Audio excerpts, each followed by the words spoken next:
Hi all, welcome to this video. I'm Jason St.Just, the designer of 1793 Patriots and Traitors, which has been published by Sound of Drums.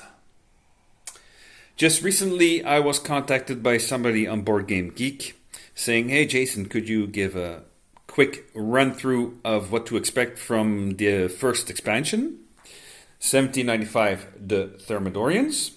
So here we are. So the factions, first of all, they change in 1795, the Thermidorians.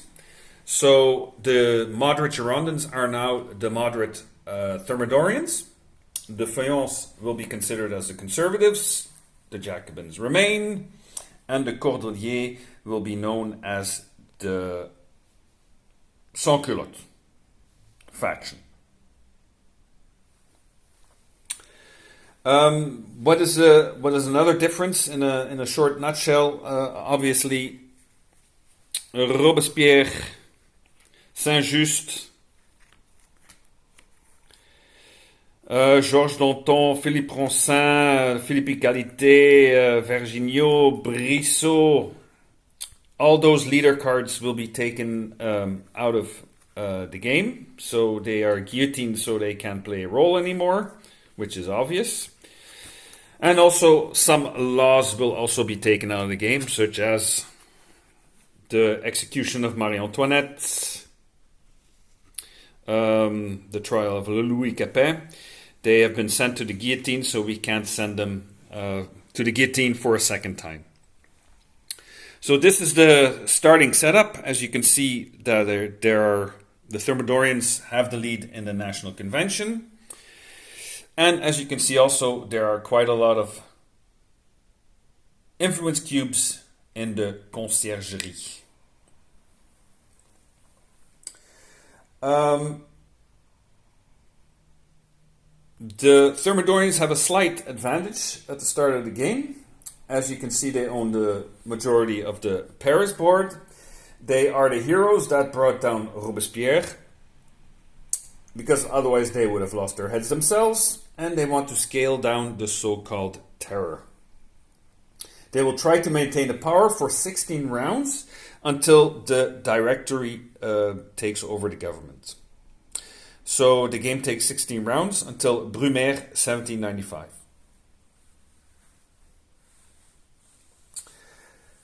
But by alleviating the terror, they will now be confronted by an emergence from both the left, the Sans-culottes, and also the conservatives, and also the Royalists.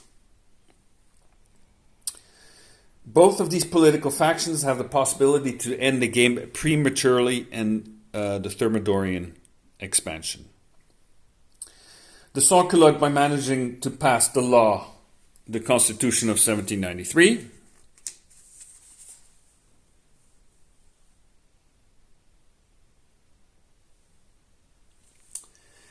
and the Royalists and the Conservatives yellow by saving young Louis XVIII from the Temple prison. Problem is, they are under pressure because the young king will succumb to maltreatment in Prairial 1795.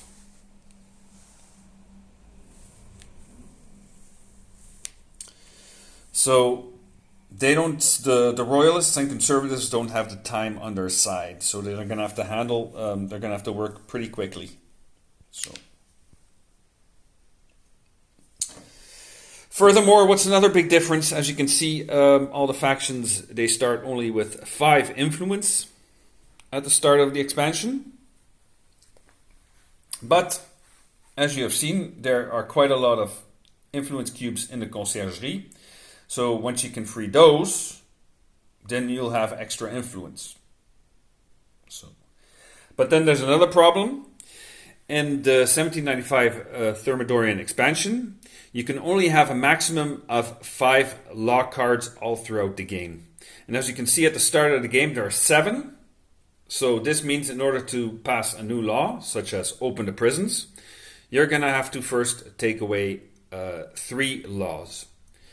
So what you can do in the Convention Nationale is you can not only activate laws, but you can also deactivate laws each round. So that's going to be one of the priorities at the start of the game, is to deactivate some laws. The question is, of course, which ones? Because, of course, you want to scale down the terror. You want to get rid of some laws. But at the same time, you don't want to lose control over the Paris board. And all these laws, they ensure that you can keep your control over the government and over the Paris board. So that's going to be a dilemma that the players will be confronted by at the start of the 1795 Thermidorian expansion. The armies. Luckily, unlike in the 1793 base game, the Jacobins and Thermidorians are doing well on the war front, at least initially. General Pichegru and General Jourdan are already in the territories, and there is, at the moment at the start of the game, there's no threat to Paris. They are strong too, as you can see. More than in the 1793 base game, the military strength will be decisive for the survival of the regime. So you can see here that there's also still plenty of room on the Champ de Mars in order to strengthen the revolutionary generals. So at the start, the Jacobins start with Jourdan, who is currently in Brussels. And the Thermidorians start with Charles Pichegru, who is currently in Antwerp, and he's on his way towards Amsterdam to face the British and the Dutch coalition armies. So it's good that La Marseillaise and the Levée en Masse have already been activated. So the generals have a lot of freedom of movement. But as you can see, the eastern part of France is still undefended. So it would be good to have another general to protect the Alsace and to prevent the Prussians and the immigrés from entering France. Another difference is once Pichegru succeeds in pushing back the Dutch, they will be out of the game. So they will make peace with the French. The British, they won't be invading by land anymore, but they will be invading by sea. The same is the case with the Prussians. Once the Prussians have been pushed beyond Koblenz, they will be out of the game too. Same with the Spanish. Once they've been pushed out of Girona, they will be out of the game too. So then there's only threat from the British and from the immigrés and the Austrians.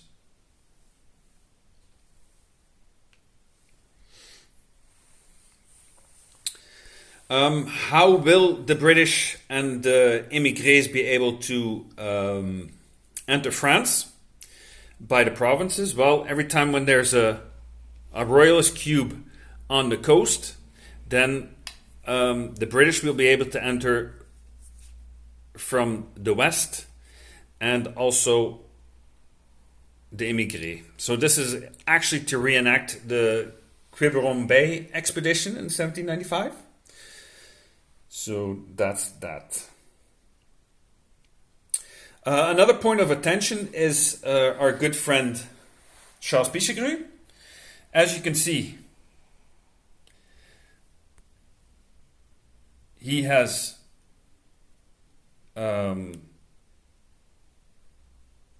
spaces here, 3 spaces, which means that he can be influenced by, for instance, the conservatives. If that's the case, Charles Pichegru will become a general of the conservatives. So Charles Pichegru is actually a little bit the wild card in this game. So it's good to pay attention to Charles Pichegru, especially the Thermidorians, that they don't lose him. What else is new? Well, we also have the Muscadin. So this is the Muscadin.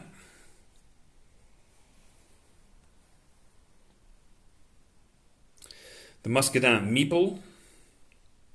So he moves from 1 to 2 to 3 and to 4 at the start of each round. So he makes a turn on the Paris board.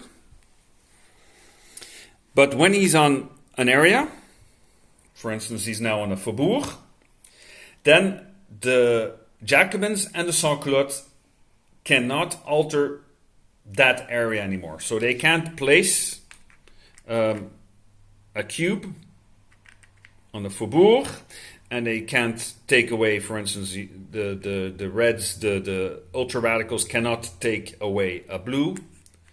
And it's the same also in the Convention Nationale. When the Muscadin is in the Convention Nationale, the blue and the red faction can't alter that place.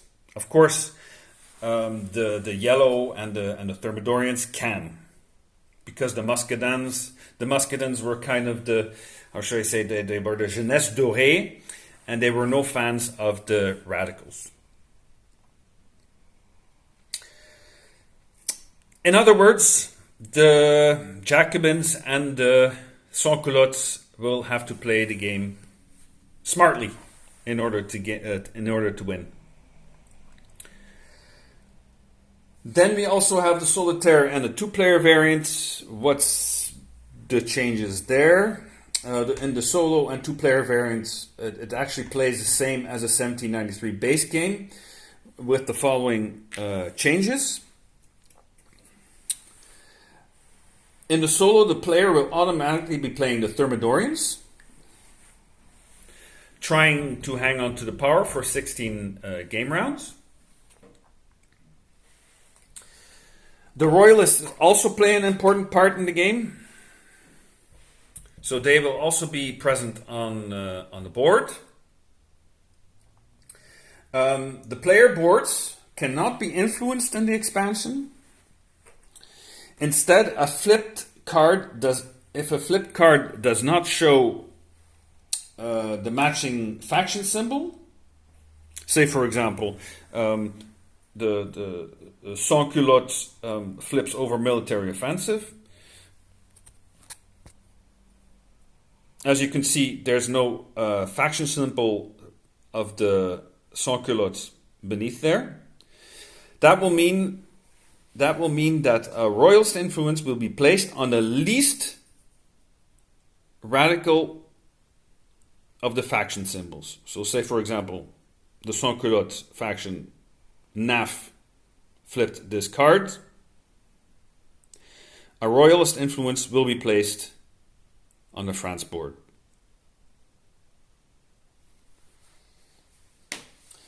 So that's how basically how the Thermidorian expansion will be played. What else can I say in the Thermidorian expansion? Since there are so many leaders that are not part of the game anymore and so many laws, we of course have some new leaders such as Tallien, Fréron, who controls the Muscadin meeple, Paul Barras, who can be influenced by anybody by paying assignat. You have Madame Tallien, Lazare Carnot, Gracchus Babeuf. And of course there are three new laws: Marat to the Panthéon, freedom of the press, and martial law. The Austrians are also stronger. You can see that they now have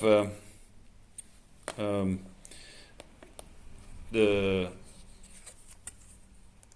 Karl von Oostenrijk, who also plays, he's the great commander during the French Revolutionary Wars and also the Napoleonic Wars. He also plays a role in this expansion. So as you can see, he has 3 cockades, so he's pretty powerful. And then, of course, there are some new action cards, such as the Frozen Dutch Fleet, where you can capture the Dutch fleet. You have the White Terror, and you have the Le Bal des Victimes. So some new interesting objectives and ways to play 1793 Patriots and Traitors with the expansion 1795, the Thermidorians. I hope this quick run through was a little bit clear, and I hope it kind of invites you all to also play the expansion 1795, the Thermidorians. Thank you very much for watching. Take care.